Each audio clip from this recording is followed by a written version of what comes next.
జగన్మోహన్ రెడ్డి వచ్చి press meet పెట్టాడు. Vizag steel ప్లాంట్లో జరిగిన దారుణం గురించి మాట్లాడడానికే వచ్చాడంటే లేదు, తనతో పాటు ఏకంగా పెయిడ్ బ్యాచ్ని కూడా వేసుకొచ్చాడు. బయట నుంచిన వాళ్ళందరూ జగన్ కోసం వచ్చిన ప్రేమికులు, ఆరాధకులు, అభిమానులు అనుకుంటున్నారా? కానే కాదు. ఎడిటర్ వేయండి ఇక్కడ. రోజుకు 100 రూపాయలు చెప్పున తీసుకుని వాళ్ళందరినీ తరలించు తీసుకొచ్చిన జగన్మోహన్ రెడ్డి. మీరు స్టీల్ ప్లాంట్ సంబంధించిన వాళ్ళ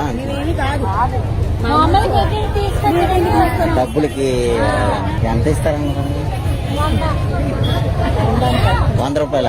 నీ పెయిడ్ ప్రచారానికి ఎక్కడ ఎలా వాడుకోవాలో తెలీదు. ఎలా ఉంటుందంటే జగన్మోహన్ రెడ్డి అంటే చాలా ముతగ్గా ఉంటుంది, కానీ నా ముడ్డి కాకపోతే దేశం అంతా దేకుతాను అన్నట్టు అంటాడు చూడండి జనాలు. ఆ లెవెల్లో మాట్లాడతాడు ఏదన్నా కూడా. వస్తాను ఎందుకు చెప్తున్నాను ఈ సామెత గురించి అని. మొన్న రేవంత్ రెడ్డి ఒక సామెత అన్నాడంటే ఏంటంటే, పోసిగానికి 3 ఎడ్లున్నా 36 దొడ్లున్నాయని చెప్పుకుంటాడంట. అదే లెవెల్లో నువ్వు పీకింది లేదు, పెట్టింది లేదు నీ గొడ్డలి పార్టీ. కానీ ఎల్జీ పాలిమర్స్లో తను ఎలా నుంచున్నాడో ఆదర్శంగా తీసుకుని ఈరోజు స్టీల్ ప్లాంట్ వ్యవహారంలో చంద్రబాబు నాయుడు గారు, దాని తర్వాత ఆయన సుపుత్రుడు అని వాడుతున్నాడు లోకేష్ గారి గురించి. సుపుత్రుడు ఆలోచన చేయాలంట.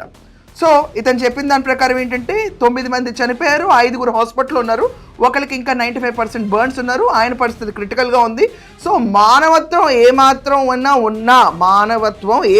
ఉన్నా రాష్ట్ర ప్రభుత్వాన్ని, కేంద్ర ప్రభుత్వాన్ని విజ్ఞప్తి చేస్తాడంటే ఏం విజ్ఞప్తో అది ఉండదు, లైన్ చెప్పేసి వెళ్ళిపోతాడు అంతే.